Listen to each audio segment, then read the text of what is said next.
विषय हमारा चल रहा है वीर शक्ति। आत्मा की 47 शक्तियों में ये छठी शक्ति है वीर शक्ति, आत्म वीर शक्ति। यानी कि मेरी आत्मा का सामर्थ्य, मेरी कार्य करने की शक्ति जो है वो शक्ति। उस शक्ति में ऐसा होता है कि जैसे हर जीव की है द्विपद, 2 पैरों वाले का, 4 पैरों वाले की अपनी शक्ति है, द्विपद की, चतुष्पद की, ऐसी शक्ति है। ये पद की शक्ति कहती हूँ, पदों से। एक शक्ति होती है अपद शक्ति। अपद शक्ति ऐसे है कि जैसे हम कहते हैं कि गोशीश चंदन, वो चंदन जो है उसके अंदर जो सामर्थ है कि वो सर्दी में जो है गर्मी देता है, गर्मी में सर्दी देता है, गोशीश चंदन। ये उसका सामर्थ्य, उसका सामर्थ्य। तो इससे समझते हैं कि वो क्या है, अपद। वो अपद हो गया पद में। तो इस तरह इसका विरीक्षण है। शक्ति, जो किसी चीज में शक्ति है, एक शक्ति होती है संभव शक्ति, एक होती है संभावित शक्ति। संभावित। आज बात समझ में नहीं आई, किसी बुद्धिमान ने कोई बात करी, शास्त्र की कोई बात पढ़ी, समझ नहीं आई। एक तो उसी समय समझ आ गया, वो तो मेरी संभव शक्ति, संभव वीर्य हो गया। एक होता अभी समझ नहीं आया, और थोड़ी देर बाद बैठे बैठे कुछ चिंतन चला, और उसके साथ वो क्या है, संभावित, यानी संभावित वीर्य है जो है, वो कहां से उस समय स्फुरित नहीं हुआ, बाद में हो गया। बाद में हो गया। ये भी क्या है, ये भी उस व्यक्ति की शक्ति है। तो मतलब हमारी हर कार्य करने की शैली में जो शक्ति है, उस शक्ति का ये हमारा सामर्थ्य है। ये सामर्थ्य है। ये शक्ति आती है कर्म से। सकर्म वीर्य है, कर्मों के कारण, जैसे ये करना है, उठ के वहां जाना है, करना, कर्म उदय में आया है तो आप कर रहे हैं सकर्म। एक होता है अकर्म वीर्य है। अकर्म वीर्य जिसमें कर्मों के कारण नहीं है, मेरे वीर अंतराय कर्म के शिव शम के कारण। वो दोनों का फर्क है। एक कर्म के मतलब औदिक भाव में आता है, उसमें उसमें कार्य करने की शक्ति पैदा होती है। एक उसके अंदर, आत्मा के अंदर क्या है कि जो उसका जो वीर अंतराय है, जो जो क्या उसका, हाँ, जो कर्म है उसका वीर अंतराय कर्म जो है उसका क्षेपशम हो गया। मतलब आत्मा में तो अनंत वीर है, तो फिर हमारी आज शक्ति कितनी है, कल कितनी है, ये वेरी करती है। वो उसका वीर जो है, उसके आने वाले टाइम पे जो वीर होगा। बच्चा एक छोटा सा, वो चल नहीं सकता, दौड़ नहीं सकता, घसीट रहा है अपने आप को, तो उसके ऊपर, फर्श के ऊपर घिसटता है, वो उसका संभव वीर है। और ये 2 साल का जब होगा, दौड़ने लग जाएगा, दौड़ेगा, वो उसका क्या है, संभाव्य वीर है। उसके अंदर क्या है, उसके अंदर शक्ति पैदा हो सकती है, संभावित। तो वो हमें पता है कि अभी नहीं चल रहा, पर ये चलेगा, ये चलेगा। तो ये सारी क्या, ये शक्ति की वेरिएशंस है, वेरिएशंस है। जो तो 5 बातें आती हैं, उत्थान, हाँ, बलवीर्य, वो तो उसकी स्टेजेस हैं। हाँ, वो तो है, वो हर एक का डिफरेंट है। हर एक की जो पुरुषार्थ, अपर शक्ति में वो नहीं आएगा। वो उसकी जो है ना, शिवक्षम जो हो रहा है, वीर अंतराय कर्म का शिवक्षम है, उससे वो उतना ही उसके अंदर स्ट्रेंथ है, उसको जल्दी करेगा। एक सोचता हुआ करेगा, एक सोचता हुआ करता है। ये जो, ये प्रमाद है जो, ये भी प्रमाद और अप्रमाद, अप्रमत्त है। ये भी दोनों का क्या है, ये वीर का फर्क है। उसके अंदर जो अप्रमत्त है, अप्रमत्त है, उसके अंदर वीर अंतराय कम है, वीर अंतराय कर्म है। अप्रमत्त है, वो हर काम कर दो, इसमें कोई बात नहीं।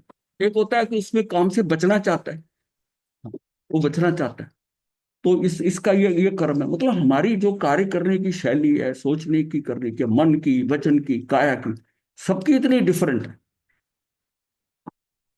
वो भी व्यक्ति है ना, कि वो बोलते हुए एक शब्द बोलता है, बीच में बड़े गैप से बोलता है। जैसे अटल बिहारी वाजपेयी का किसी ने प्रवचन सुना, अब उसकी क्या वाणी के अंदर जो है ना, उसका वीर कैसा है कि एक शब्द लिया, बोला, फिर जैसे रुक गया, फिर बोला, तो उसको जोड़ना पड़ता है। और एक ऐसा होता है, ठट ठट ठट ठट ऐसे बोलता है, जैसे गोली चला रहा हूँ। ये उसकी, उसका क्या है, उसके वाग वीर में उसकी शक्ति है उसकी। ये इतना, एक की आवाज बड़ी दूर तक सुनाई देती है, एक की बहुत नजदीक तक सुनाई देती है। ये उसकी क्या है, एक उसमें क्या है कि उसकी शक्ति, उसका समर्थ क्या है। दोनों चीजें चलेंगी साथ साथ, कर्मों के अनुसार भी चलेगा, और वीर अंतराय के शिवक्षम से भी चले। वो वीर अंतराय के जो शिवक्षम से चलेगा वो अकर्म वीर है। ये सकर्म वीर जो होगा, जो कर्मों के अनुसार हो, जो हमारे कर्मों से हो। है ना? क्या चीज? वीर अंतराय तो खुद करना होता है पुरुषार्थ। वीर अंतराय तो इसमें कर्म का उदय आकर बाधा है। ये ऐसी है जैसे अनंत ज्ञान है मेरे आत्मा में, पर मुझे तो ये बात भी नहीं समझ में आ रही। जो हो सकता है साल भर बाद समझ में आए, आज समझ में नहीं आ रही। वो जितना वो क्यों एक साल बाद समझ आएगी कि मेरे ज्ञान के जो आवरण था उसका क्षयक्षम हो गया, थोड़ा सा आवरण हट गया, आज तक था। ऐसी शक्ति के अंदर है, ऐसी शक्ति के अंदर कि उस शक्ति में वो कितना उसको कर पाएगा। वो उसके कर्मों के अनुसार भी है और वीर अंतरा क्षयक्षम से भी है। एक होता है कि उस समय जब त्रिपष्ट वासुदेव ने वो करोड़ मन की शिला को दोनों बाजुओं से ऊपर उठा लिया था, और कृष्ण वासुदेव सबसे अंतिम जो है वो अपने टखने तक, एंकल तक, वहां तक नीचे से 4 उंगल उठा पाए उसी शिला। वो समय के अनुसार जो है उसके अंदर जो संभव वीर था उसमें क्या है कि उतना ही है। वो काल के प्रभाव से उस समय वहां उसका वहां था, ये वहां था, उसके उस काल के हिसाब से हो। ये उसकी क्या है, अंदर का वीर्य, उसकी आत्मा की शक्ति जो है ना वो कितनी है, उसमें क्या है, वीर अंतराय कर्म के, और ये कर्मों के कारण है। अब जो जीव वासुदेव आए वो भी वासुदेव बना, कृष्ण वासुदेव, लेकिन उसके कर्म वैसे नहीं है जो त्रिपष्ट वासुदेव के भव में थे। तो वो जो उठा पाए हाँ श्रीकृष्ण वासुदेव के, हाँ, वो तो वीर वो, अंतराय कर्म का शिवक्षम, हाँ, मतलब उसको उतनी शक्ति थी उस समय के टाइम की। मतलब उस श्रीपष्ट वासुदेव ने, जिसने शेर के मुंह में जबड़ों में हाथ डालकर और शेर को फाड़ दिया, हाँ, शेर को फाड़ दिया। अब ये क्या थी, वो उसकी शक्ति, ये उसी की शक्ति थी ना। इसका मतलब उसकी शक्ति कितना सामर्थ्य था उस समय, उस शरीर कितना सामर्थ्य। जैसे काल के अनुसार आप देखो ना, जितना आपके दादाओं ने मेहनत करा, जितना पिता ने मेहनत करा, आज आपसे आपकी जो आगे की जनरेशन है वो मेहनत नहीं कर पा रही। सबका अलग है, हाँ, उसका सामर्थ्य कम हो गया ना। सामर्थ्य कम होता जा रहा है, तो अवसर बढ़ गए। हाँ, सामर्थ्य कम होता जा रहा है। मतलब काल के हिसाब से, जैसे काल से भी है, कर्म से भी। अब आगे चलेंगे हम समझना, मतलब इसको समझना है कि ये जो आत्मवीर है ये हमारा सामर्थ्य है। ये समझ लो जीव की सारी स्ट्रेंथ है, जिसको कि इस शक्ति से मतलब है कि जीव कहाँ आगे बढ़ सकता है, अप्रमादी हो सकता है, और प्रमादी भी, इसके कम से प्रमादी भी हो सकता है। एक मतलब सकर्म है, कर्मों के साथ हो रहा है, एक अकर्म है। अकर्म जो है उसके वीरंतराय कर्म का शिवक्षम, ये माइंड में रखना है बस। ये वीरंतराय कर्म का शिवक्षम है, वो उसका कर्म, उसका कर्मों से कोई लेना देना नहीं। उसके उस जो कर्म उसके पास है, वीरंतराय मतलब उसके हिसाब से। एक मैं अब कार्य जो कर रहा हूं उसके हिसाब से हो रहा है। अब आगे चलेंगे वो हो जाएगा क्लियर। तो ये सूत्र कृतांक के सूत्र के अष्टम अध्ययन का नाम वीर है। वीर शब्द शक्ति, आत्म बल, सामर्थ्य, पराक्रम, तेज, दीप्ति, अंतरंग शक्ति आदि अर्थों में प्रयुक्त होता है। ये सबके लिए आ जाता है, मतलब इतना इसकी वेरिएशन है। यानी जो ऊर्जा, जो शक्ति, जो करने की शैली, ये सब नजर आती है, ये उस जीव का अपना वीर है, उसका सामर्थ्य है, सामर्थ्य है। सचित द्रव्य वीर और अचित द्रव्य वीर, सचित का भी है और अचित का भी है। अब अचित का मैंने चंदन का बताया ना।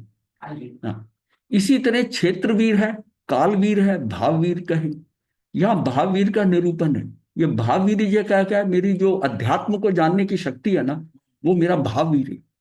भाववीर, मैं कितनी जल्दी उसको पकड़ लेता हूँ, चीज को, उसके अंदर का सार निकाल लेता हूँ, वो भाववीर का निरूपण है। वीर शक्ति युक्त जीव की विविध वीर संबंधी लब्धियां भाववीर, जो लब्धियां प्राप्त होती है ना वो भाववीर है। कुछ किया नहीं, उसके अंदर वो भाववीर आ गया। वह मुख्यतः 5 प्रकार की हैं: मनोवीर, वचन वीर, काय वीर, ये तीनों योगों की हो गई। इंद्रिय वीर और आध्यात्मिक वीर, ये आध्यात्मिक वीर का मतलब भाववीर हो, आध्यात्मिक वीर।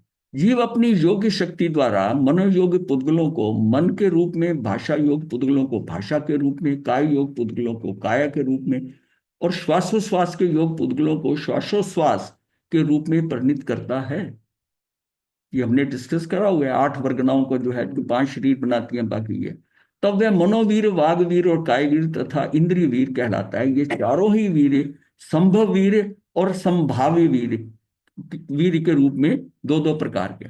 संभव वीर का मतलब है कि ये करना संभव है, उसके लिए उसकी शैली में है।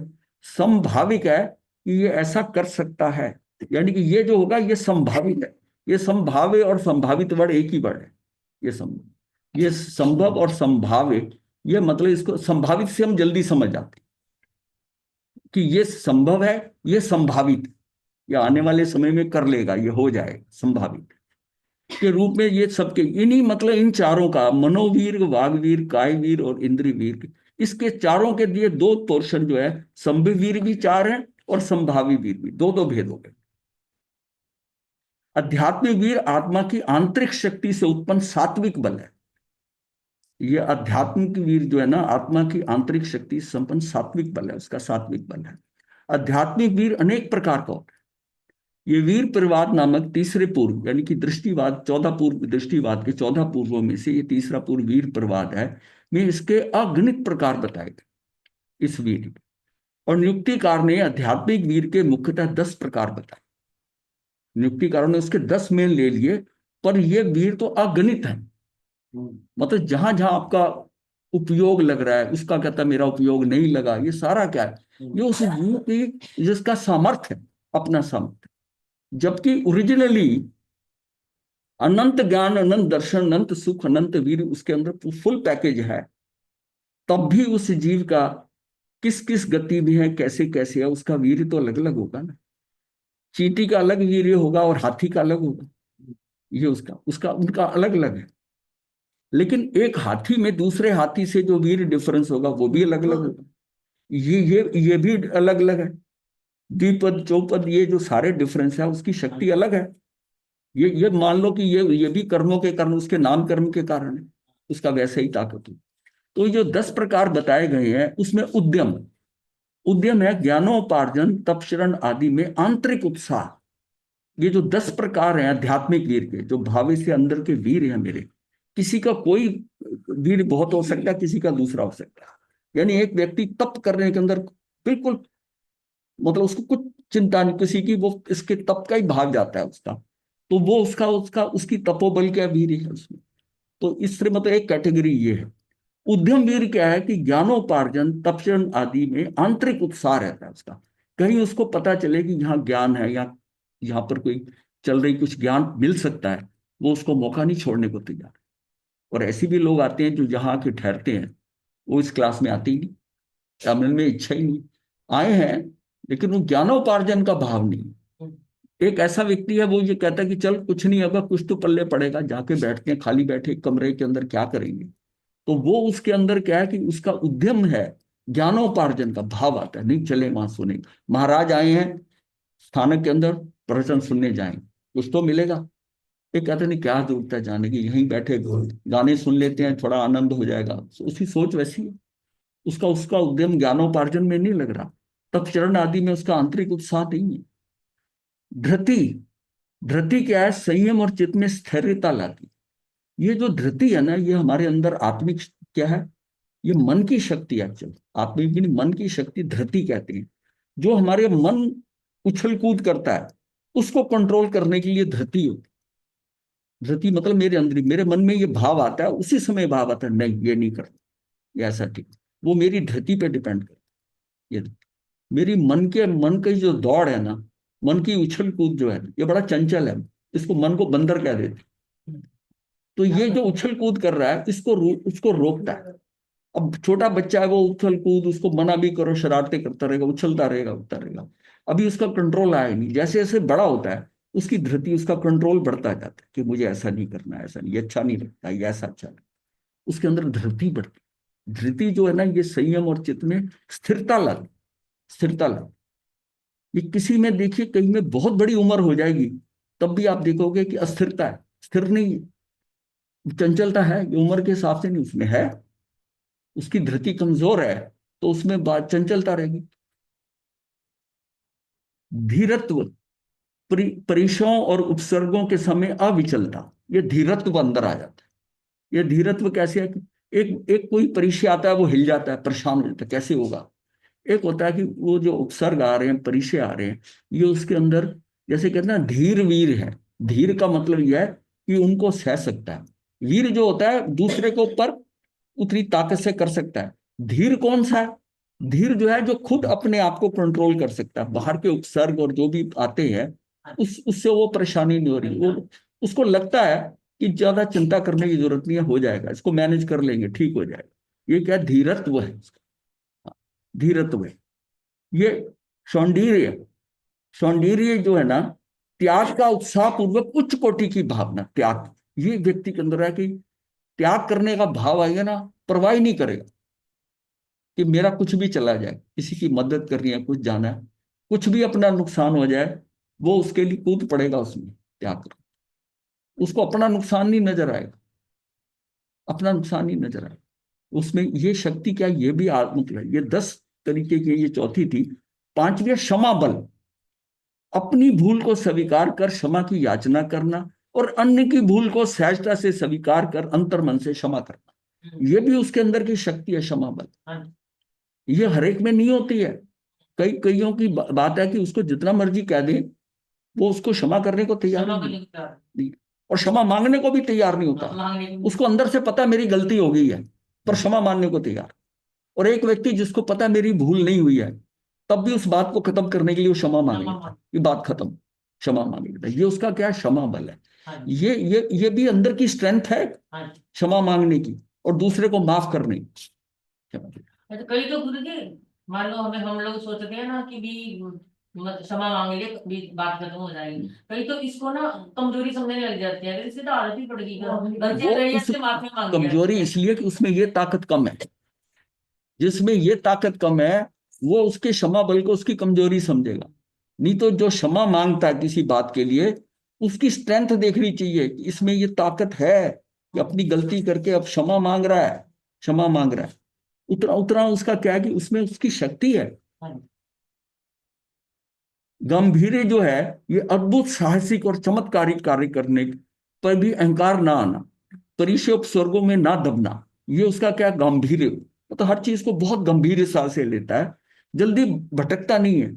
साहसिक चमत्कारी कार्य, कोई ऐसा हो कि ऐसा कार्य करूं, उसमें अपना जोर पूरा लगा देता है, ये कौन सा गंभीर है। उपयोग बल, ये निराकार उपयोग, जैसे दर्शन, साकार उपयोग, ये हमारे उपयोग बल, ये दोनों तरह के हैं। मतलब क्या है कि साकार उपयोग जो होता है ये हमारा ज्ञान होता है, निराकार उपयोग दर्शन होता है। दर्शन का मतलब, मुझे निराकार का मतलब है उसका जस्ट अवलोकन करना, मैं देख रहा हूं बस ये चीज है, और उसके आगे जांच पड़ताल नहीं, वो इसको हम कहेंगे निराकार। हाँ, निराकार, ये दर्शन है। दर्शन जो होता है निराकार होता है, जब है किसी चीज को हम देखते हैं, हाँ ये वो है, बस इतनी बात कि ये फलना किला है, पहाड़ी किला है तो किला। अब आगे जो होता है सारी, ये किस राजा का है, कौन रहता है, कितना बड़ा किला है, वो आगे का सारा वो ज्ञान है। तो वो क्या है, वो साकार उपयोग है, यानी ज्ञान रखकर द्रव्य क्षेत्र काल भाव स्वयं विषय निश्चय करना, उस विषय के बारे में उपयोग लगाते रहना, ये ऐसा है, ऐसा है, अपना उपयोग, उसका उपयोग बहुत गहरा जाता है, अपने उपयोग को बहुत गहराई तक ले जाता है। मैंने एक बार एग्जाम्पल दी थी ना कि एक व्यक्ति को पूछा वो क्या है, किला है, पता कर। वो जाकर का वापस आया, कहता हाँ जी किला है। तो कहते कितना बड़ा है, ये तो मैंने पूछा नहीं, पूछ के आ। फिर दोबारा पूछ के आया, फिर पूछा, फिर पूछ के आया। तो ये सारी चीज जो है ना, वो उसको बार बार जा रहा है। ऐसी एक इंटरव्यू में एक व्यक्ति को कोई प्रश्न किया, उसने वैसे ही बाहर जाकर के, तू ये देख कर रहा कि वो जो चौकीदार वहां है वो क्या कर रहा है।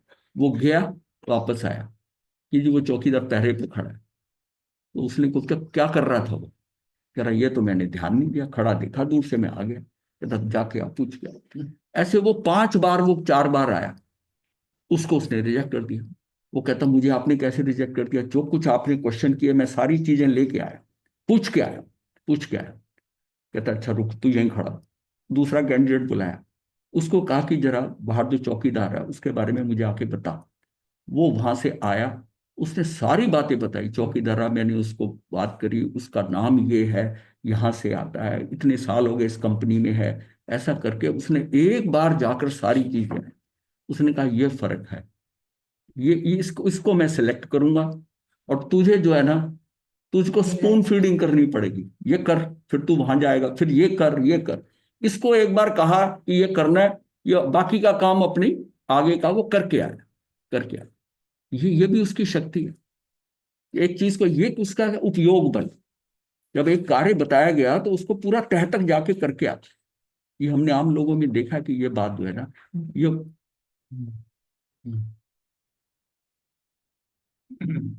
तो यह उपयोग बल है।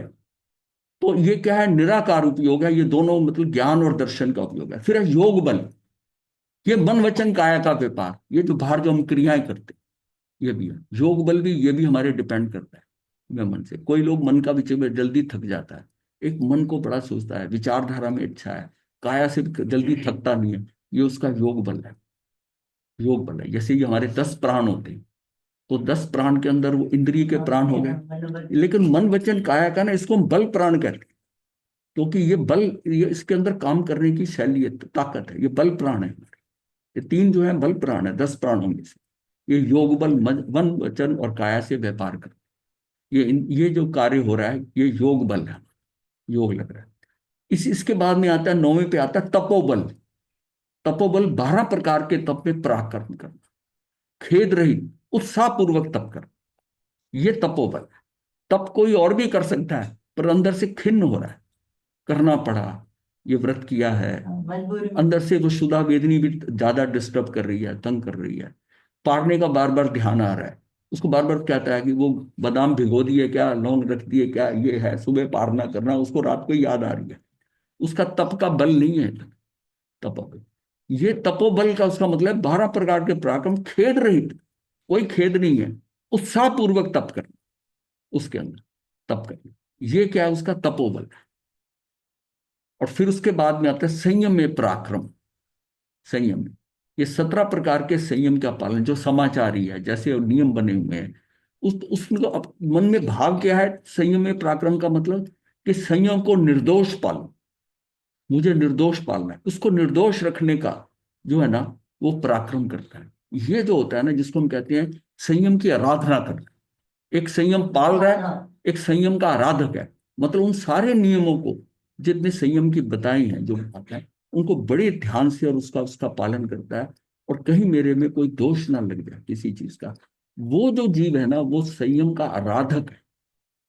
एक होता है सिर्फ यह है कि पालना कर रहा है, कि मुझे ये करते हुए कोई देखे, जो कोई देखे तो समझो मैं संयम पाल रहा हूं। अगर कोई देख नहीं रहा तो फिर अपनी मर्जी चल रही, फिर अपनी मर्जी चल रही। तो ये सारा जो है ना, 10 के 10 जो है, ये सिर्फ समझाने के लिए बताया तो गया है कि ये अनंत हो सकते हैं। इसमें ये सोच की, इसके विचारधारा में एक एक ये हेडिंग है, उसमें कितनी वेरिएशन हो सकती है, कितनी विविधता हो सकती है। तो अपने को यह है कि भाव वीर के अंतर्गत आने वाले उपयुक्त, ये सारे भाव वीर हैं हमारे, ये हमारे अध्यात्म बल है, अध्यात्म का वीर है। कि भाव वीर के अंतर्गत आने वाले उपयुक्त सभी वीर 3 कोटि के होते हैं। इसमें भी 3 कैटेगरी। पंडित वीर होता है। पंडित वीर वैसे तो ये कहा जाता है कि साधु का ही होता है, लेकिन हम कहते हैं गृहस्थ भी अगर ऐसा पालन करता है, उसका भी पंडित वीर तो हो सकता है, पर इन जनरल शब्दों में ये साधु का होता है। और बाल पंडित वीर जो है, ये श्रावक का होता है। और बाल वीर जो है वह संयमी का, तो संयम का ध्यान नहीं उसका। तो 3 स्टेजेस बताएंगे। पंडित वीर है, बाल वीर है, बिल्कुल, और दोनों का मिक्सचर जो है ना, वो बाल पंडित वीर। पंडित वीर संयम में पराक्रमी, निर्मल, साधुता संपन्न, सर्व विदित साधुओं को होता है। ये ज्यादातर साधुओं को होता है। और बाल पंडित वीर व्रतधारी, समी सेमी, देशवृत्ति का होता है। और बाल वीर जो है, ये बाल पंडित और बाल वीर किसका है, असंयम परायण, हिंसा आदि का व्रत भंग करने वाले का, आम आदमी जो करता है, व्रत के ध्यान नहीं रखता। तो ये सारा जो है ना, ये क्या है, ये हमारा वीर है। यानी कि हमारी कितनी वैरायटी है, कितनी तरह की शक्तियां हैं। मतलब है सिर्फ इसको खाली अनंत वीर, इसको ये समझकर इसके अंदर कितनी और ये भी हो सकता है कि इसी में तपोबल बहुत हो, योग बल ना हो। उपयोग एक में उपयोग बल बहुत ज्यादा हो और योग बल ना हो। वो बुद्धि से बहुत पराक्रमी है, सब करके आता है, उपयोग बहुत लगाता है, लेकिन जब शरीर की क्षमता कार्य करने की बात आती है तो उतना उसमें सामर्थ्य नहीं है, उतना सामर्थ्य नहीं। तो शास्त्र ने अकर्म वीर और सकर्म वीर, इन 2 कोटियों में समग्र भाव वीर को समाविष्ट किया। अकर्म वीर को कर्म क्षय जनित पंडित वीर का। अकर्म वीर जो है वो कर्म क्षय जनित पंडित वीर का है, और सकर्म वीर को कर्मोदय निष्पन्न बाल वीर का। अकर्म वीर क्या होगा? कर्म क्षय जनित पंडित वीर, कर्म क्षय पंडित, कर्म के क्षय जनित पंडित वीर है, तो ये क्या होगा कि ये मेरा अंदर का सामर्थ्य आ जाएगा। और सकर्म वीर में कर्म उदय आया। सकर्म वीर मतलब जिसपे कर्मों के साथ कर्मों से प्रभावित होता है। सकर्म वीर को कर्मोदय निष्पन्न बाल वीर का। अकर्म वीर का अकर्म शब्द अप्रमाद और संयम तथा सकर्म वीर का कर्म शब्द प्रमाद और असंयम का सूचक। यानी कि सकर्म वीर जो है वो क्या है कि वो कर्मों से प्रभावित हो, कर्मों से प्रभावित होता है। और अकर्म वीर जो है उसका कहीं नहीं, वो अप्रमाद और संयम है। तो सकर्म वीर का परिचय देते हुए कहा गया है कि जो लोग प्राण घातक शस्त्र अस्त्र विद्या, ये जो शस्त्र अस्त्र विद्या शास्त्र या मंत्र सीखते हैं, मायावी हैं, काम भोगा सकता है एवं असंयमी है, वे संसार परिभ्रमण करते हैं, दुखी होते हैं। ये सकर्म वीर है, कर्म से। और इसी प्रकार अकर्म वीर का विवेचन करते हुए कहा गया है कि पंडित अपने वीर का सदुपयोग करते हैं, संयम में लगाते हैं। ये उसका क्या हो गया, जो है अकर्म वीर, ये कर्मों से प्रभावित नहीं। और अकर्म वीर हमारा कौन सा होता है कि वीर अंतराय कर्म का शिवक्षम, वीर अंतराय कर्म का, उसका अंदर की शक्ति है, अंदर की शक्ति ज्यादा। गुरुजी, हाँ जी बोलो। गुरुजी मैं कह रही थी कि इसमें लिखा है कि शास्त्र या मंत्र सीखते, मंत्र तो ठीक है, शास्त्र भी नहीं सीखना। नहीं, शस्त्र अस्त्र और शास्त्र या मंत्र सीखते हैं, वो सीखने का शस्त्र अस्त्र है यहाँ। नहीं, शास्त्र भी लिखा हाँ है ना। लिखा है, शास्त्र भी लिखा है, ये भी है। और मंत्र सीखते हैं, शास्त्र घोट लेते हैं, रट लेते हैं, कुछ नहीं पता, रट लेते हैं। पूरा उत्तराध्ययन सूत्र याद है, कंठस्थ है, हाँ कंठस्थ है, वो रटा हुआ है। तो ये क्या है, संयम में लगाते हैं। तो अध्यात्म बल क्या है? धर्म ध्यान आदि में समस्त पाप वृत्तियों, मन और इंद्रियों के दुष्ट अध्यवसायों के तथा भाषा के दोषों को रोककर संवर कर लेते हैं। मतलब ये अध्यात्म का बल। जैसे मौन करता है, मौन से क्या फायदा होता है? मेरा अध्यात्म बल बढ़ता है बहुत। जितना हम बाहर जाते हैं, बोलने में, बात करने के अंदर, क्रियाएं करने के अंदर जितना लगता है, तो हमारी शक्ति तो क्षीण हो जाती है। अध्यात्म बल मतलब धर्म ध्यान आदि में अपने को, अध्यात्म बल उसी में लग रहा है कि मुझे अपनी शक्ति जो है, ऊर्जा है। अब सुबह होकर अपना फिजिकल काम में लग जाओ, थक जाओगे। और एक है कि मुझे पढ़ना है, शास्त्र पढ़ना है। हाँ बोलिए।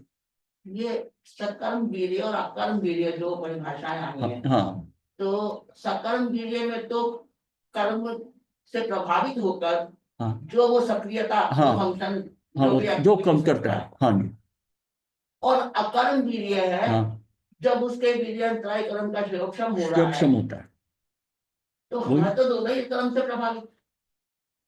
वीरंतराय का शिवक्षम, उसकी ताकत जो है, ये तो उसके पीछे से, अगर पहले शिवक्षम करा हुआ है, अब यही है। अब सिद्धों का कौन सा होगा? सिद्धों का तो अकर्म वीर्य होगा। हाँ, क्यों होगा? शरीर नहीं है। लेकिन संसारी दिशा में उसका लक्षण दोनों का अलग अलग कैसे पता चलेगा? तो क्यों नहीं पता चलेगा? सकर्मवीर जो कर्मों के अनुसार आप फिजिक मतलब उसी से काम करे जा रहे। अकर्मवीर है, उसको सोचकर अपना उपयोग लगाकर आत्म बल से कि मुझे ये करना है, नहीं करना, मुझे अपनी शक्ति। सुबह उठकर एक किसान है, वो हल चलाकर वो करता है, उसका वीर कहाँ लग रहा है? खेत में लग रहा है, हाँ। वो कर रहा है। और एक अपना शास्त्र निकाल कर 2 घंटे स्वाध्याय कर रहा है, तो उसका उसमें लग रहा है। थकेंगे तो दोनों ही, थकेंगे दोनों ही। हाँ। हम किस पे लगा रहे हैं शक्ति? हम अपनी शक्ति किस पे लगा रहे हैं? लेकिन वो जो शास्त्र पढ़ रहा है वो भी तो आत्मा में स्थित नहीं है, वो भी तो बाहर ही है ना। ये आप कैसे कह सकते हैं? वो कैसे पढ़ रहा है, स्वाध्याय कैसे कर रहा है? ये तो बात ही है ना, पैसे रट रहा है या उसको समझ रहा है? तो क्रिया तो नहीं है ना। इसमें अक्रिय वाली बात नहीं है, वो अंदर की शक्ति से कर रहा है। वीर अंतराय कर्म का शिवक्षम है उसका, वीर अंतराय कर्म का शर्म है। और ये जो है, ये कर्म उदय, कर्मो निष्पन्न, कर्म उदय के निष्पन्न से हो रहा है। भाई कर्म उदय में आया कि तू इसको मार, कर्म उदय में, उसका कर्म उदय में आया, आप उसको फिजिकल अटैक करते हो, आप क्रोध करते हो, वो जो शक्ति आती है उस टाइम पर, वो कर्मों के कारण आ रही है ना। आप शांत बैठे थे, एकदम क्रोधित हो गए, किसी पे हाथ उठा लिया, कर लिया, वो शक्ति तो आई ना आप में। वो क्यों आई, उसी समय क्यों आई? कर्मोदय निष्पन्न है, औदिक भाव आ गया, उस टाइम उदय में आ गया। तो इन, जो सकर्म वीर्य है वो औदैहिक भाव में आएगा, हाँ, और अकर्म वीर्य जो है वो शिव स्वभाव में आएगा। वो शिव क्षमा। इंद्रियों को दुष्ट अद्वसायों को तथा भाषा के दोषों को रोककर संवर कर लेती है। मतलब ये जो संवर करना, ये अपने आप को रोकना, कंट्रोल करना, संयम में आना, ये शक्ति हर एक की नहीं होती। हाँ। ये शक्ति मेरे अंदर की शक्ति है, मेरे अंदर की शक्ति। संयम प्रधान पंडित वीर ज्यों ज्यों बढ़ता है त्यों तो संयम बढ़ता है। ये संयम प्रधान पंडित वीर अंदर जितना बढ़ता जाएगा हमारी साधु की, त्यों तो संयम बढ़ता है। पूर्ण संयमी बनने पर उसमें निर्वाण रूप शाश्वत सुख मिलता है। एक प्रश्न, हाँ। जो 10 प्रकार की अध्यात्म वीर्य आए हैं, हाँ, तो ये सकर्म में आएंगे कि अकर्म में आएंगे? कौन से को टीका रखेंगे? इसमें तो सारे ये दिन आए हुए हैं तीनों। वो उसमें मन योग बल भी आया हुआ है, सारे वो सारी वैरायटी आई हुई है। अध्यात्म बल भी आया हुआ है, वो सारी कैटेगरी है, वो टोटल कैटेगरी। तो पंडित वीर्य संपन्न साधक की तपस्या, भाषा, स्वाध्याय, ध्यान और चर्या में उत्तरोत्तर बढ़ता जाता है। अब हमने देखा ना कि जिसमें धीरे धीरे आदमी तप करता है, एक व्रत करता है, फिर 2 है, फिर वो करके तेला करता है, फिर बाद में 28 कर लेता है, फिर आगे जाके मांस खमन भी कर लेता है, उसकी शक्ति तपोबल बढ़ रहा है, तपोबल बढ़ रहा है। और इसका ये भी हो सकता है, पहले वो कहता मैं एक उपवास नहीं कर सकता, तो उसका संभव वीर्य है। और संभावी वीर्य यह है कि अब वो करते करते मांस खमन करने लग गया, करते करते मांस खमन तक पहुंच गया। निष्कर्ष यह है कि समझे कि साधक को सकर्म वीर से हटकर अकर्म वीर की ओर अग्रसर होना है, तभी लक्ष्य की प्राप्ति हो सके। कर्मों के अनुसार से हमें हटना। वो आए, मुझे अंदर से भाव हो रहा है ऐसा करूं, तो क्या मैंने नहीं करना। बाहर आदमी दौड़ता है कहीं करने के लिए कि मैं चला जाऊं बाहर, ये कौन सा है? यहां पर किसी का ठहरने का विचार हो, यहां आए। अभी दिल्ली से प्रधान जी आए, मैं अशोक विहार के, कहते हैं मैं यहाँ आया, मेरा रुकने का भाव था यहाँ पर कि मैं यहाँ 1-2 दिन रुकूंगा, शांत जगह यहाँ। पहले भी आए मैं कई बार, लेकिन अभी काफी गैप के बाद आए। कहते यहाँ आकर जाना यही मन बदल गया कि वापस चलते हैं। बता रहे थे ये, इस बात को समझो कि वो वीर क्या था जिसने भाव ये किया कि ये शांत जगह और मैं यहाँ 2 दिन व्यतीत करूं। और फिर एक वो जो है ना, वो अंदर से उठ रहा है कि नहीं तू चल वापस, छोड़ ये ना। फिर उसको ओवरकम किया कि नहीं मुझे रुकना है, रुके। अब कल बता रहे थे मैं 1 आध दिन और रुकूंगा एक्स्ट्रा। ये क्या है, ये मेरी स्ट्रेंथ क्या है? ये उस समय का जो है ना, जो संभव वीर और संभावी वीर। अब बट रुकने को कई बार ऐसा होता है कि कोई इतना होता है कि वो ज्यादा रुक जाता है। यहाँ 4 दिन के शिविर, नहीं जी 4 दिन का नहीं होगा, ये करेंगे 4 दिन करा। 4 दिन के शिविर के बाद, इस पिछली बार था ना वो केस में, उन्होंने 10 दिन को एक्सटेंड कर लिया। ये क्या हुआ? वो 4 दिन के अंदर उसकी वो क्षमता बनी। पहले वो मना कर रहे थे 4 दिन से हम ज्यादा नहीं कर सकते, और फिर भाव हुआ कि मैं 10 दिन का कर लूं। ये शक्ति, ये वेरिएशन जो है ना, ये भी हर एक का नहीं होता, 4 का करके ही उसको होता है। लेकिन उसको आगे बढ़ने की बात है तो उसको भाव आए, अंदर अंदर की शक्ति उसको इनकरेज कर रही है कि नहीं तू कर ले। हम 4 में उसको थोड़ा सा लाभ नजर आया तो ठीक है, हम इसको 10 दिन एक्सटेंड कर लेते हैं। और ऐसे भी लोग हैं कि 10 दिन का कहकर आए थे और चौथे दिन इसको करके चले गए। ये डिपेंड करता है ना हमारा क्या है। निष्कर्ष ये समझे कि साधक को सकर्म वीर से हटकर अकर्म वीर की ओर अग्रसर होना है, तभी लक्ष्य की प्राप्ति हो सकेगी। दोनों वीर का आधार प्रमाद और अप्रमाद बताएगा। अब फिजिकली आपको क्या नजर आएगा कि उस टाइम इनका प्रमाद जागृत हो गया कि वापस चल तू, और फिर अप्रमाद ने उसको ओवरकम किया कि नहीं तूने डिसाइड किया, तू इतना कच्चा हो गया, ढीला पड़ गया, अब यहां रुकने का भाव किया तो कर, रुक। अब ये जो अंदर की फिर आई, फिर उससे उससे हो गया। तो ये क्या है, ये लड़ाई किसकी थी? प्रमाद और अप्रमाद। अप्रमाद कई बार हमारा होता भी है कि हमने नहीं ये करना और फिर कार्य कर लेते। ये चलते रहते हैं प्रमाद अप्रमाद, प्रमाद। और ये जो प्रमाद आता है ना, ये कर्म जनित है। हाँ, ये कर्म जनित। ये कर्म जनित है। वो कर्म उदय में आया, उस समय का कर्म जो उदय में आया, वो उसने प्रमाद ला कर कहा कि नहीं तू मत रुक, और अगली पर्याय जो आ रही है वो उससे शुद्ध पर्याय है, वो कहती है तू इतना कच्चा है, रुक, ऐसे बदल देगा, विचार आया तो। ये जो खेल होता है ना, ये हमारी उस पर्याय के अनुसार हो रहा है। किस तरह की पर्याय आ रही, किस तरह की, वो मेरी कंट्रोलिंग पावर है, कंट्रोलिंग पावर है कि मैं उसको पलट रहा हूं। अप्रमाद जो आ रहा है, अप्रमाद में जब जा रहा है जी, हाँ, तो वो अकर्म वीर्य का प्रयोजन है। अप्रमाद में जो आ रहा है ना, ये अंदर उसका अंदर अंदर का जागृत जो कर्म, वो उसको गाइड कर रहा है। तो कर अकर्म कर्म वीर्य का कर्म प्रभाव। कर्म उसको कह रहा है कि तू चल वापस, क्या करना है यहाँ रुक। वो कर्म का उदय आया तो उसमें प्रमाद आ गया, प्रमाद आ गया तो अब चेंज कर रहा है। पहले डिसीजन अप्रमाद में किया कि मैं रुकूं, अब प्रमाद आ गया मैं नहीं रुकूं, और फिर उसके बाद में अप्रमाद आया कि नहीं तू इतना ढीला हो गया। ये जो अवलोकन करना होता है ना, ये सहज वो ज्ञान बल से आता है अंदर। आदमी अपने आप को चेक करता रहता है। ये प्रॉब्लम आती है, हाँ आती है, प्रॉब्लम आती है।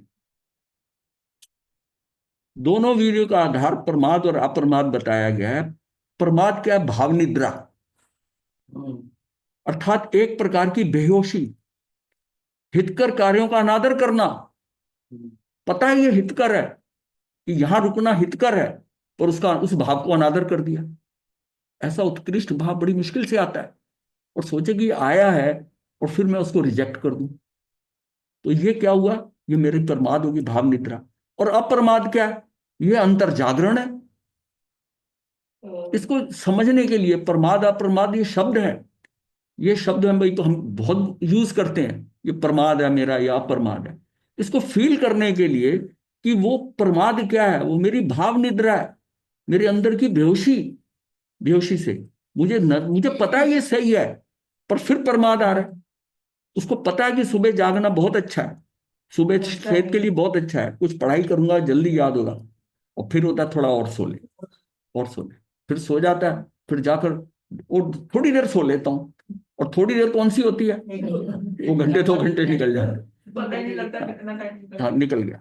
अप्रमाद जो है अंतर जागरण है, अंतर जागरण है, यानी कि करणीय व अकरणीय का भेद। अंतर जागरण कैसे होगा कि यह करणीय है और यह अकरणीय का भेद, ये बोध, ये धुंधला पड़ जाता है। मतलब ये इसका धुंधला पड़ना, अप्रमाद जो है, ये कहां से होगा? अकरणीय का मतलब भेद क्या है कि धुंधला पड़ गया, करनी का मतलब जागृत हूं मैं, करनी पे मैं जागृत हूं, और अकरणीय जो है, तो ये भेद धुंधला पड़ता है कि स्पष्ट होता है? अकरणीय शब्द कैसे होगा? ये अकरणीय है, कुछ नहीं करना। ये नहीं करना, ये अभी पता मुझे करना है, यहाँ रुकना है, फिर होता है कि तू ना रुक। इसका मतलब होता है कि वो भेद जो है धुंधला पड़ गया, इस शब्द को कर रहा है, अकरणीय को कर रहा है। अकरणीय का भेद क्या है? बोध करनी का, हाँ। उपरोक्त कारणों से प्राणी वर्ग अपना आत्म भान भूलकर उत्तम करनीय अनुष्ठान भूलकर, मतलब उसको पता है ये अनुष्ठान बहुत उत्तम है, ऐसा करना, स्थिरता लानी। जब कई बार ध्यान के अंदर आचार्य भगवान कराते हैं ना, वो 24 मिनट 1 घड़ी का अनुष्ठान कराते हैं, अनुष्ठान है, और फिर भी लोग हिलते हैं। जब अनुष्ठान कराया गया है, उसका उसका बहुत ज्यादा लाभ है, तो उन्हें सारे योग कंट्रोल कर दिए, बिल्कुल हिल मत, एकदम जैसे ना काष्ठ की तरह एकदम वैसे हो जा, तब उसका उसका बहुत लाभ। तो ये क्या, उपरोक्त कारणों से प्राणी वर्ग अपना आत्म भान भूलकर, उसको ध्यान नहीं रहता, हाँ फिर बाद में ध्यान आता है ये तो अनुष्ठान कराया था, मैं तो हिल गया, उत्तम करनी अनुष्ठान भूलकर सन्मार्ग से च्युत हो जाता है, उसे प्रमाद कहते हैं, और रास्ता छोड़ देता है। ये भटकने वाली है बात। हमें बिल्कुल क्लैरिटी होती है संस्कारों से या धर्म को जो जानते हैं कि ये करना है, ये करना नहीं। इसके बाद भी जो नहीं करना है वो करते हैं हम, जो करने लायक बताता है ना उसको छोड़ देते, उल्टा कर देते। ये करनी या करनी की डेफिनेशन बुद्धि के स्तर पर क्लियर है, पर कार्य करते टाइम पर वो जो है ना वो उल्टी हो जाती, उल्टी हो जाती। और उसे आप कहोगे ना, वो कहेगा मैं जानता हूं, मुझे पता है गलत है, तो कर क्यों रहा है, कर क्यों रहा है? ये नहीं पता। ये इसलिए सन्मार्ग से च्युत हो जाता है, उसे प्रमाद कहते हैं, उसका प्रमाद जागृत हो गया। प्रमाद 5 प्रकार का है, मैं जानता कि मध्य क्या है, विषय कषाय निद्रा और विकथा। कई जगह निद्रा है, कई जगह निंदा भी शब्द को किया हुआ है। मध्य विषय कषाय, 5 तरह के कारण। अब विकथा का क्या, कई बार आपने किसी बात में बह जाकर आपको लगेगा 1 घंटा कोई चर्चा हो रही है, आप डिस्कस कर रहे हैं, थोड़ी देर बाद आप अपने रियलाइज होता है 1 घंटा वैसे ही बर्बाद हो गया, कुछ हाथ पल्ले तो आया नहीं। विकथा, ये जो समझ आती है ना, किसी को तो आती है, और किसी का ये होता है कि बहुत अच्छा लगा, अच्छा टाइम पास तो अच्छा टाइम पास हो, टाइम पास हो, वो विकथा। विकथा में उसको बड़ा मजा आया, टाइम पास हो गया। रसा हाँ, तीर्थंकरों ने प्रमाद को कर्म बंधन का एक विशिष्ट कारण बताया है। प्रमाद को, कि प्रमाद जो है ना कर्म बंधन का कारण है। प्रमाद के कारण जीव आत्म भाग रहित होकर कर्म बांधता है। वे अपनी सारी शक्ति यानी कि वीर, धर्म विपरीत, अधर्म या पाप युक्त कार्यों में लगाकर कर्म बंधन करता है। पुण्य के कार्यों में भी कर्म बंध तो होता ही है, होता है, किंतु पुण्य बंध होता है, इसका परिणाम दुखदायी तो नहीं, परंतु मुक्ति में बाधक अवश्य है। पुण्य का बंध जो होगा, ये परिणाम दुखी तो नहीं करेगा, सुखी देगा कोई पुण्य का बंध जो है, पर मुक्ति में तो बाधक हो गया ना। कोई कर्म तो कर्म ही है। मुक्ति के लिए तो अकर्म वीर शक्ति की ही आवश्यकता चाहिए, चाहिए ही। अकर्म वीर ये जो है ना, ये मेरे अंदर चाहिए मुक्ति के लिए। प्रमाद के कारण जीव आत्म भान रहित होकर कर्म बांधता है। ये जो हमारी आसक्तियां होती हैं वो क्या है, आत्म भान भूल जाते हैं। ये एक किस्म की आसक्ति होना मतलब बेहोशी, बेहोशी हो जाती, इस चीज के प्रति मेरी आसक्ति है। आसक्ति क्या है, प्रमाद के कारण जीव आत्म भान रहित होकर कर्म बांधता है, चाहे कर्म बंधन पाप प्रकृति या पुण्य प्रकृति का हो। इसलिए प्रमाद युक्त सकर्म जीव, सकर्मा जीव का जो भी कर्म क्रिया अनुष्ठान होता है उसे बालवीर कहते हैं। वो जो भी एक कर्म क्रिया अनुष्ठान जो भी करेगा ना, वो प्रमाद युक्त होकर करेगा तो उसका बालवीर ही। इसके विपरीत प्रमाद रहित मनुष्य के कार्य के पीछे सतत आत्मभान जागृति विवेक होने के कारण उसके कार्य में कर्म बंधन नहीं होता। जितना जागृत है, जागृत होकर जितनी क्रिया कर रहा है, भगवान ने कहा ना जो भी कार्य करो यत्ना से करो, विवेक से करो, यत्ना से करो। हालांकि कार्य वो भी कर रहा है, उसके कर्म बंध उतने ही हल्के, उतने ही हल्के हैं, क्योंकि यत्ना से कर रहा है। अब कर्म का बंधन क्या बताया है, अगर आप नीचे देखकर नहीं चल रहे, नीचे देखकर नहीं चल रहे, मान लीजिए चलते नीचे नहीं देख रहे, तो किसी जीव की हिंसा भी नहीं हुई, तब भी भगवान का कर्म का बंधन है। कोई जीव नहीं मरा, पर आप नीचे देख नहीं रहे थे प्रमादवश, पॉसिबिलिटी थी। वो तो कोई जीव का आयुष कर्म ऐसा था कि किसी ने मरने का टाइम नहीं था, वो आया ही नहीं, लेकिन आपने तो पूरी तैयारी करी हुई थी, अगर वो वहां आ जाए आपके पैरों के नीचे तो आप उसको मसल देंगे। इस कारण वो कर्म का बंध है। आप बिल्कुल नीचे देख के चल रहे हो और फिर आपसे हिंसा हो गई, उसमें नहीं हूँ। साधु के लिए आया कि उसमें वो मान लिया हवा का आया और पैर रखते रखते उतने में आ गया, बचाते बचाते पैर आ गया। अब उसको कहा कि नहीं दोष है, क्यों, वो अपनी तरफ से विजिलेंट था, विजिलेंट था। अब उसकी आयुष ही आई है, ये निमित्त बन रहा है, अब उसका इसी समय उसने मरना है, और उसमें निमित्त आप आ रहे हो तो उसके पैर से आके लग के मर गया, पर वो देख के चल रहा था। इन दोनों थ्योरी को कितना फर्क है कि व्यक्ति बिना मारने की टेंडेंसी से कर रहा है, सिर्फ विवेक नहीं रख रहा है, तब कर्म का बंद हो रहा है। विवेक सहित चल रहा है, यत्ना से चल रहा है, फिर भी उसे हिंसा हो गई तो कर्म का बंधन नहीं। हम कितने अपनी जीवन में प्रति क्षण कितने विजिलेंट है, कितने जागरूक है, कितना, ये इसी को होश कहते हैं कि अपनी कार्य जो है सारे होश में करो। इसके विपरीत प्रमाद रहित मनुष्य के कार्य के पीछे सतत आत्मभान जागृति विवेक होने का कारण उसके कार्य में कर्म बंधन नहीं होता है। वह अपनी सारी शक्ति अप्रमत्त होकर कर्म क्षय करने तथा कर्म बंधन के कारणों से दूर रहने एवं स्वभाव रमन में लगाता है। ये उसका अंदर का वीर है जो स्वभाव रमन करता है, अंदर ज्यादा रुकता है, बाहर दृष्टि नहीं जाती।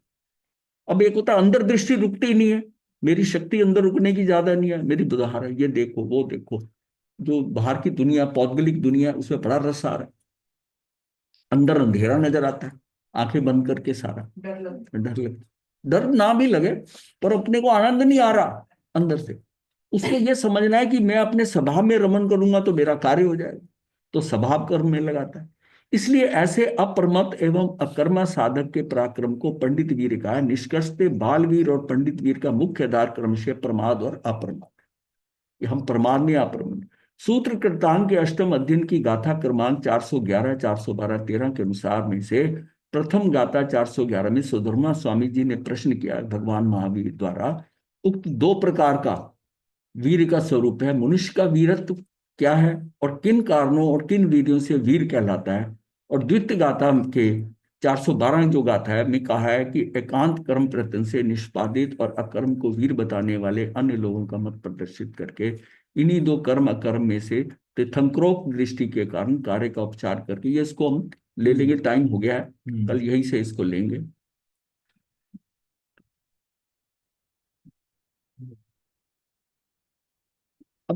अब हमें ना इस अपनी वीर शक्ति जो है ना अंदर की, इसको हम कितना ज्यादा उद्घाटित कर लें, कितना अंदर अंदर की शक्ति बढ़ाए, ये अभ्यास से हो जाएगी। लेकिन अब यह है कि अंदर से प्रमाद को कम करना, प्रमाद को काटना, प्रमाद कम करते जाए। नमो अरिहंतानं, नमो सिद्धानं, नमो आयर्यानं, नमो वैछायनं, नमो लोय सब साहुनं, चतारि मंगलम अरिहंतां सिद्धा मंगलम, साहु मंगलम केवली पनतो धम्मो मंगलम, चतारि लोकोत्तमा अरिहंता लोकोत्तमा सिद्धा लोकोत्तमा साहु लोकोत्तमा केवली पनतो धम्मो लोकोत्तमा, चतारि शरणं पवज्यामि, अरिहंते शरणं पवज्यामि, सिद्धे शरणं पवज्यामि, साहु शरणं पवज्यामि, केवली पुनर्तं धम्मं शरणं पवज्यामि। चार शरणे सुख करने मंगल करने सकाहे मतेन वंदम वंदना बंदा भरे बहुत